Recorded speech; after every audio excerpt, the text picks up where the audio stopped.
सभी किसान भाइयों का और डेयरी फार्मर्स का एक बार फिर स्वागत है हमारे YouTube चैनल मान फार्म्स पे। फ्रेंड्स, जैसा कि आप सभी को पता है कि हमारे YouTube चैनल पे हम एक बुल सीरीज़ चलाते हैं जिसके अंदर हम आपको लगभग सभी बुल्स के बारे में डिटेल देते हैं कि उसको यूज़ करने में आपको फ़ायदा होगा या नुकसान होगा। उसके सारे कैरेक्टर्स के बारे में आपको डिटेल में बताते हैं। इसके अलावा हम न्यूट्रिशन सीरीज़ चलाते हैं जिसमें हम कैसा काउस का न्यूट्रिशन करना है, हीफर्स का न्यूट्रिशन करना है, किस तरीके से वो पूरा मैनेज करना है, उसके बारे में भी हम आपको काफ़ी डिटेल्स देते हैं। लेकिन अब हमने एक नई सीरीज़ इन दोनों सीरीज़ के साथ स्टार्ट की है जो कि है हमारी क्वेश्चन आंसर सीरीज़, जिसके अंदर जो भी आपको डाउट है वो आप हमें कमेंट सेक्शन के अंदर वीडियो में लिख सकते हैं और हम हर एक आपके डाउट को पूरा वीडियो के माध्यम से आपको एक्सप्लेन करेंगे। जितना हमारी नॉलेज होगी, जितना हम कोशिश करेंगे कि आपको ज़्यादा से ज़्यादा आपको उस डाउट के बारे में डिटेल्स प्रोवाइड कर सकें, ताकि आपका जो डेयरी फार्म है वो आसानी से चल सके, आप उसको आसानी से मैनेज कर सकें और आपकी जो फार्म पे प्रॉब्लम्स हैं वो कम आएँ। तो जो भी आपके डाउट्स हैं, क्वेश्चंस हैं डेयरी फार्म से रिलेटेड, वो आप हमें कमेंट सेक्शन के अंदर मेंशन कर देना। हम धीरे धीरे सभी क्वेश्चंस को कवर करने की कोशिश करेंगे ताकि आप अपने डेयरी फार्म को स्मूथ तरीके से चला सको। तो आज का जो हमने क्वेश्चन सेलेक्ट किया है फ्रेंड्स, वो है कि काफ़ी हमारे पास इस चीज़ को लेके क्वेरी आ रही थी व्हाट्सएप पे भी, फ़ोन पे भी, कि डेयरी फार्म स्टार्ट करने के लिए बहुत सारे फ्रेंड्स हमसे पूछ रहे थे कि हम हीफर्स परचेज करें या काऊ परचेज करें, और उसके अंदर क्या क्या एडवांटेज हैं हीफर को परचेज करने के या डिसएडवांटेज हैं, और इसी तरह काऊ के रिलेटेड हमें क्या क्या उसमें एडवांटेज मिल सकते हैं और क्या क्या हमें परेशानियां आ सकती हैं। तो इस चीज़ के बारे में आज हम डिटेल से बात करेंगे।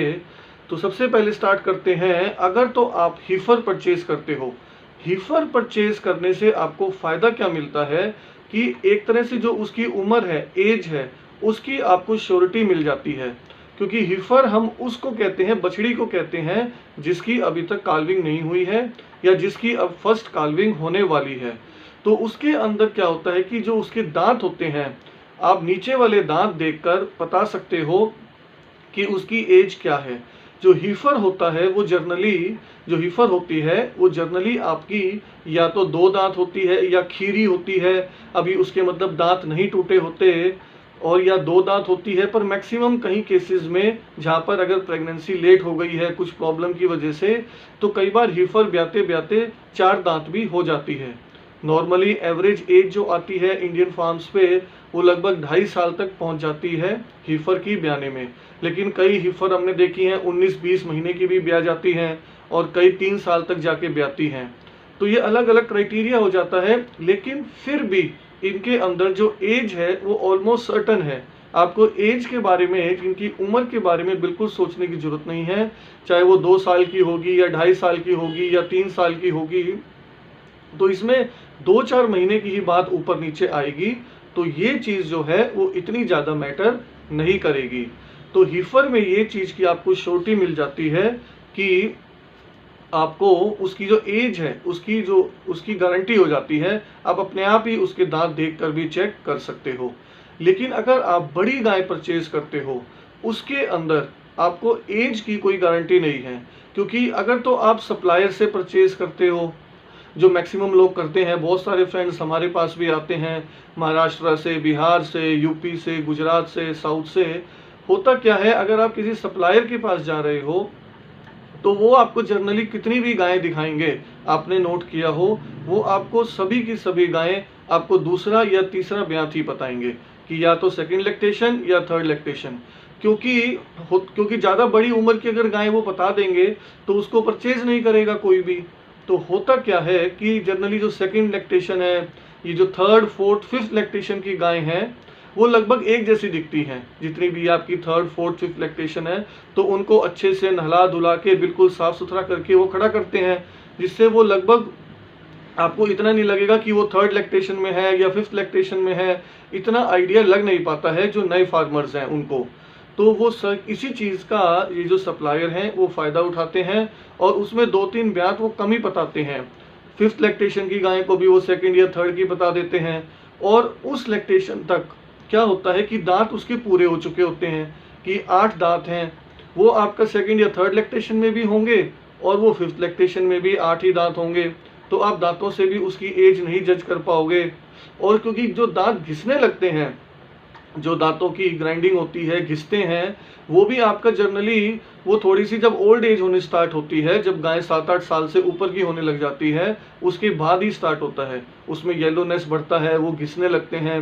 लेकिन तीसरे, चौथे, 5वें ब्यात में लगभग उसकी सारी जो कंडीशंस हैं वो सेम रहती हैं। या फिर अडर बहुत लूज होने लगेगा चौथे 5वें ब्यात के बाद। लेकिन मैक्सिमम चीज़ों में क्या होता है कि वो प्रेग्नेंट को ही बेचते हैं। 8 महीने की प्रेग्नेंट है या 7.5 महीने की या 8.5 महीने की, उस टाइम तक उसने इतना दूध भी नहीं बनाया होता है।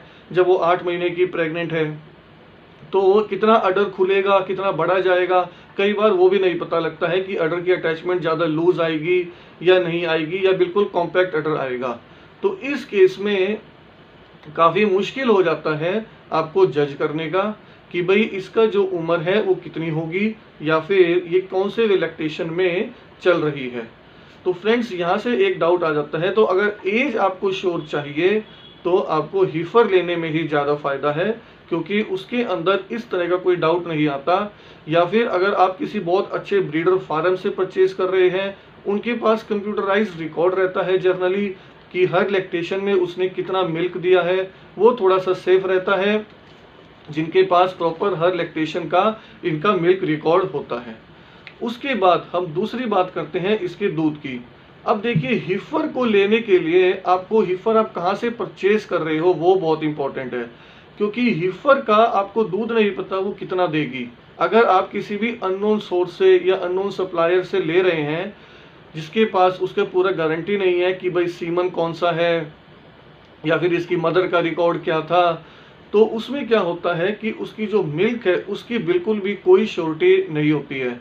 तो लेकिन अगर आप जैसे सप्लायर आपको लेकिन फिर भी बोल देगा ये इस सीमन की है, ये उस सीमन की है, चाहे उसको सीमन पता हो चाहे ना पता हो, लेकिन फिर भी आपको श्योरिटी देने के लिए वो कोई भी सीमन का नाम ले देंगे, जिससे कि आपको थोड़ा हौसला रहे कि हाँ भाई इसको सारा इसका रिकॉर्ड अवेलेबल है। तो हीफर का रहता है कि वो 15 लीटर दूध भी दे देगी, वो 30 लीटर दूध भी दे देगी, क्योंकि वो अभी तक उसकी काल्विंग आज तक हुई नहीं है, कोई उसका पिछला रिकॉर्ड भी अवेलेबल नहीं है। तो उसका जो मिल्क का है डाउट वो रहता है जो भी परचेज करता है उसको, कि कितना मिल्क देने वाले हैं। इसीलिए अगर आप हीफर परचेज करते हो तो बेटर रहता है कि आप हीफर किसी अच्छे ब्रीडर फार्म से परचेज करो जिसके पास कंप्लीट उसकी पिछली जनरेशन्स का भी रिकॉर्ड हो, ताकि आपको श्योरिटी मिल सके कि ये किस सीमन की है, किस इसका मदर कौन है, फादर कौन है, ताकि आगे भी जब आप उस पर सीमन यूज़ करोगे तो आपको उसकी ब्रीडिंग में कोई प्रॉब्लम ना हो, तो आपको उसका सीमन की गारंटी हो, ताकि आप भी आगे अच्छी चल के ब्रीड कर सको। इसीलिए हीफर को ब्रीडर फार्म से लेना बहुत ज़्यादा ज़रूरी है। कोई भी आप अच्छे फार्म से सेलेक्ट कर सकते हो जो प्रॉपर रिकॉर्ड मेंटेन करता हो, नहीं तो मिल्क का इसके अंदर इतना श्योर नहीं होता है क्योंकि उसकी इससे पहले काल्विंग नहीं हुई है। वहीं पर अगर आप कोई मैच्योर गाय खरीदते हो, मैच्योर गाय का क्या होता है, अगर तो आप प्रेग्नेंट खरीद रहे हो तो प्रेग्नेंट का भी आपको डाउट रहेगा कि भाई इसने, क्योंकि पिछले लैक्टेशन का तो आपको झूठ भी बोला जा सकता है कि इसने कितना दूध दिया है कितना नहीं दिया है, उस चीज़ को तो आपने देखा नहीं है, तो वो चीज़ आपको झूठ है। और दूसरा, प्रेग्नेंट गाय में एक और समस्या होती है उसके टीथ्स को लेके, थनों को लेके, क्योंकि बड़ी गायों में क्या होता है धीरे धीरे मेस्टाइटिस की समस्या ज़्यादा बनने लग जाती है।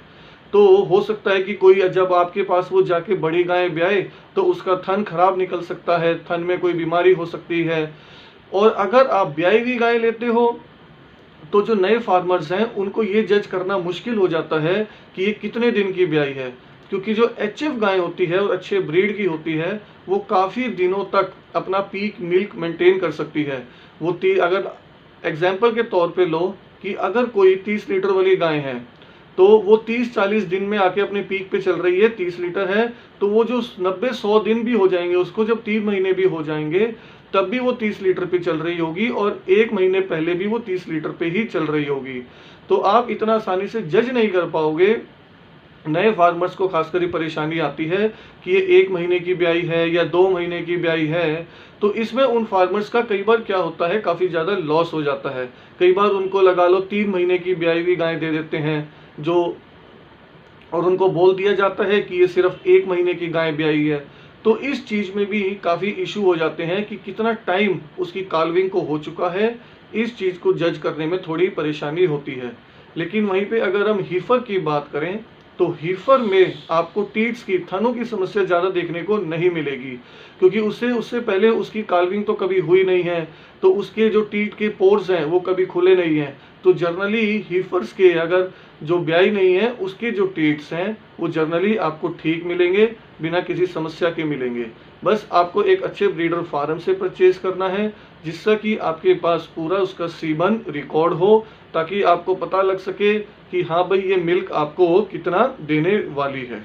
उसके अलावा हीफर्स में एक थोड़ी प्रॉब्लम भी आती है। जनरली क्या होता है कि हीफर्स की मैनेजमेंट थोड़ी सी मुश्किल होती है। वो काफ़ी जवान होती हैं, एनर्जेटिक होती हैं, तो होता क्या है कि कई बार वो मिल्किंग करवाने में, क्योंकि उन्होंने आज तक ये चीज़ें करी नहीं हैं, वो कभी ब्याई नहीं है, उनको कभी मिल्किंग पार्लर में या कभी उन्होंने मिल्किंग नहीं कराई है, तो मिल्किंग के टाइम वो आपको थोड़ा परेशान कर सकती हैं। शुरू शुरू में 10-20 दिन कई बार वो बहुत लात उठाती हैं, इतनी आसानी से पार्लर में नहीं खड़ी होती, क्योंकि उस चीज़ की उनको आदत नहीं होती है। यहीं पर मैच्योर काऊ आपको इस चीज़ में समस्या नहीं देगी, क्योंकि उसने ये चीज़ें कई बार कर ली हैं, तो वो आराम से अपनी मिल्किंग भी कराएगी। उसको पता है पूरे प्रोसेस का, क्योंकि ये प्रोसेस उसके साथ हर साल होता है। तो उसके लिए क्या होता है कि हम एक और पॉइंट पे आज बात करेंगे कि कौन सी जो गाय है, हीफर या मैच्योर काऊ, कौन सी जो एनिमल है वो ज़्यादा आसानी से एडजस्ट होगा नए इन्वायरमेंट में। ये भी चीज़ है, लगा लो आपने हरियाणा या पंजाब से कोई एनिमल खरीदा है और आप उसको यूपी, बिहार, गुजरात, एमपी कहीं बहुत दूर लेके गए हैं, तो वहाँ का हवा, पानी, वातावरण सब कुछ अलग होगा। और हमने जो देखा है कि हीफर जो है अलग वातावरण में एडजस्ट जल्दी कर जाती है अपने पुराने घर को छोड़कर, क्योंकि अभी वो यंग है, उसमें एनर्जी है, 1-2 साल उसकी 2 साल उसकी एज है, तो वो एडजस्ट करती है। लेकिन जैसे कोई बहुत पुरानी गाय है जिसकी उम्र 5-6 साल है, तो वो काफ़ी साल से एक ही इन्वायरमेंट में रह रही है, तो जब वो नए इन्वायरमेंट में जाती है तो वो कई बार एडजस्ट करने में थोड़ी समस्या करती है, उसको वहाँ जाके थोड़ी बीमारियाँ भी लगती हैं, क्योंकि वो बहुत साल से एक ही इन्वायरमेंट में रह रही थी। तो जो बड़ी गाय होती है उसको नए इन्वायरमेंट में कई बार एडजस्ट करने में, जब हवा पानी बदलता है, चारा बदलता है, सब कुछ बदलता है, तो उसको नए इन्वायरमेंट में एडजस्ट करने में थोड़ी सी समस्या होती है। इसके अलावा अगर हम आपसे बात करते हैं, तो अगर आप हीफर जब परचेज करते हो, तो हीफर परचेज करने में एक और इम्पॉर्टेंट पॉइंट है जो हमने फील किया है। बहुत सारे जो डेयरी फार्मर्स हैं वो पहले आके देखते हैं कि हीफर की हाइट कितनी है, लेंथ कितनी है। ये चीज़ें फ्रेंड इतनी ज़्यादा मैटर नहीं करती। ज़्यादा हाइट होने से, ज़्यादा लेंथ होने से सिर्फ एक चीज़ हो सकती है कि वो जो एनिमल है उसका ड्राई मैटर और बढ़ जाएगा अपने BCS को मेंटेन करने में, बॉडी वेट को मेंटेन करने में। क्योंकि बहुत सारे बुल ऐसे होते हैं जो शॉर्ट स्ट्रक्चर के होते हैं, जिनकी हीफर्स भी शॉर्ट आती हैं। तो बहुत सारे लेकिन सप्लायर हैं, हमेशा ऐसे बोलेंगे हमें ऊंची कद काठी की हीफर चाहिए। वो लगता है कि भाई अगर वो ज़्यादा ऊंची है तो ही वो ज़्यादा दूध देगी। नहीं, ऐसा फ्रेंड कोई लिंक नहीं है। ये सब आपने कौन सा बुल यूज़ किया है। बहुत सारे बुल हैं जो शॉर्ट स्टेचर के होते हैं, कोई मीडियम स्टेचर का होता है, कोई बड़ा स्टेचर का होता है। तो उसी हिसाब से जो आपकी हीफर होती है उसकी हाइट, लेंथ वगैरह आती है। आपको देखना है कि BCS उसका अच्छा हो, ओवरऑल बॉडी स्कोर अच्छा होना चाहिए, बजाय कि वो बहुत ज़्यादा ऊंची हो। क्योंकि अगर वो ज़्यादा ऊंची होगी तो उसके लिए उसको अपने बॉडी को मेंटेन करने के लिए ड्राई मैटर भी ज़्यादा चाहिए। आपको उसी हिसाब से उसकी मैनेजमेंट भी करनी है। तो आपको इसमें उसकी ऊंचाई, कद काठी को ना देखते हुए उसकी ब्लड लाइन देखनी है। जो ब्लड लाइन होती है वो सबसे इम्पोर्टेंट होती है, क्योंकि दूध उसकी ब्लड लाइन नहीं देना है, उसकी ऊंचाई ने नहीं। ऊंचाई नीचाई का आपको ड्राई मैटर में फ़र्क आ सकता है, उसके बॉडी वेट के अकॉर्डिंग जो उसको ड्राई मैटर चाहिए उसमें फ़र्क आ सकता है। लेकिन मैं सभी अपने फ्रेंड्स से रिक्वेस्ट करूंगा कि हमेशा प्रॉपर ब्लड लाइन देख के ही गाय लें, ना कि बहुत सारे देखते हैं वो शरीर को देख के देखते हैं कि भाई ये कितना इसकी हाइट है, कद काठी है, क्योंकि ऐसा हमारे सप्लायर्स ने माहौल बना रखा है कि जो लंबी तगड़ी चौड़ी बड़ी ऊंची हीफर होगी वो ज़्यादा दूध देगी। ऐसा नहीं है, बहुत सारे शॉर्ट बुल भी आते हैं, जैसे एक मैसी बुल आया था, उसकी मीडियम स्टेचर की हीफर्स आई थी, उसने बहुत दूध दिया है। तो ब्लड लाइन जो है वो ज़्यादा इम्पोर्टेंट होता है। आप अगर ब्लड लाइन के अकॉर्डिंग हीफर्स या गाय परचेज करेंगे तो आपको डेयरी फार्म पे ज़्यादा प्रॉफिट होगा। इसके अलावा आप हमेशा एक प्राइस रेंज की प्रॉब्लम रहती है। कभी भी फ्रेंड्स आप इस लालच में ना आए कि आप ज़्यादा एनिमल खरीदें, ज़्यादा पशु खरीदें। आप अगर आपका बजट कम है, आप 4 की बजाय 2 अच्छे पशु खरीद लें, 2 अच्छे एनिमल खरीद लें, वो आपको ज़्यादा एडवांटेज देगा। क्योंकि भीड़ अपने फार्म पे बढ़ाने से आपको कुछ हासिल नहीं होगा कि आप 5 एनिमल खरीद लें, 4 एनिमल खरीद लें, सस्ते रेट में खरीद लें, 30,000 के हिसाब से, 40,000 के हिसाब से। जनरली ये चीज़ बहुत ज़्यादा होती है। आप अच्छे एनिमल खरीदें, अच्छे ब्लड लाइन की खरीदें, चाहे आप 6 एनिमल की बजाय 3 एनिमल खरीद के लेके जाएं, वो भी आपको उतना ही दूध दे देंगी जो वो 6 एनिमल देंगे, अगर आपकी ब्लड लाइन अच्छी है। और उसमें फ़ायदा मिलेगा, आपको चारा कम लगेगा, आपकी मैनेजमेंट कम लगेगी, आपको लेबर कम लगेगी अगर आपके एनिमल कम है, लेकिन आपको जो दूध है वो उतना ही मिलेगा। तो इसके अंदर फ्रेंड्स ये चीज़ ज़्यादा फायदा देती है कि आप हमेशा ब्लड लाइन को ज़्यादा इम्पोर्टेंस दें। तो इसके अंदर फ्रेंड्स हमारा जो कंक्लूजन वो यही निकलता है कि आप ज़्यादा मैच्योर गाय की तरफ ना जाके आप फर्स्ट या सेकंड लैक्टेशन की हीफर्स को परचेज कर सकते हैं अपने फार्म के लिए। अच्छी ब्लड लाइन की परचेज कर सकते हैं उनकी प्रॉपर एज देख के, क्योंकि 2 दांत, 4 दांत, 6 दांत, जनरली सेकंड ब्यात में जो गाय होती है उसके 6 दांत होते हैं। तो वहाँ तक आपको एज की भी अच्छी कंफर्मेशन हो जाती है। तो आप बाकी गाय को कई बार जो पुराने फार्मर्स हैं वो देख के भी बता देते हैं भाई कितने ब्यात इसके हो चुके हैं, उनको अच्छा आइडिया लग जाता है जिनको इस चीज़ का आइडिया है। क्योंकि आप हूफ को देख के भी उम्र बता सकते हैं, खुर को देख के भी काफ़ी चीज़ें होती हैं, गाय की रंग रंगत को देख के पता लग जाता है कि गाय कितने ब्यातों में से निकल चुकी है। जो मैच्योर फार्मर्स हैं तो वो तो परचेज कर सकते हैं, जो न्यू फार्मर्स हैं वो प्रॉपर ब्लड लाइन को देख के फर्स्ट सेकंड लैक्टेशन की खरीदें, प्रॉपर दांतों की जांच करके, और अच्छी ब्लड लाइन की खरीदें। सस्ती गाय परचेज करने के चक्कर में वो अपना बहुत बड़ा नुकसान कराते हैं, क्योंकि वो जाके उनके फार्मों पे दूध नहीं देती है, उनकी पूंजी भी खत्म हो जाती है। अच्छी ब्लड लाइन के गाय परचेज करें, चाहे कम परचेज करें, तो आपको डेयरी फार्म से ज़्यादा प्रॉफिट मिलेगा। तो आज का डिस्कशन का टॉपिक यही था फ्रेंड्स।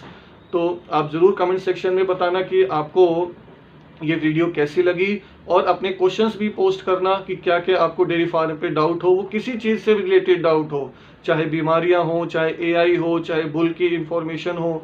आपको जिस तरीके के भी डाउट हैं, आपके सारे डाउट हम अपने चैनल के माध्यम से वीडियो डाल के क्लियर करेंगे। सभी फ्रेंड्स का वीडियो देखने के लिए बहुत बहुत धन्यवाद।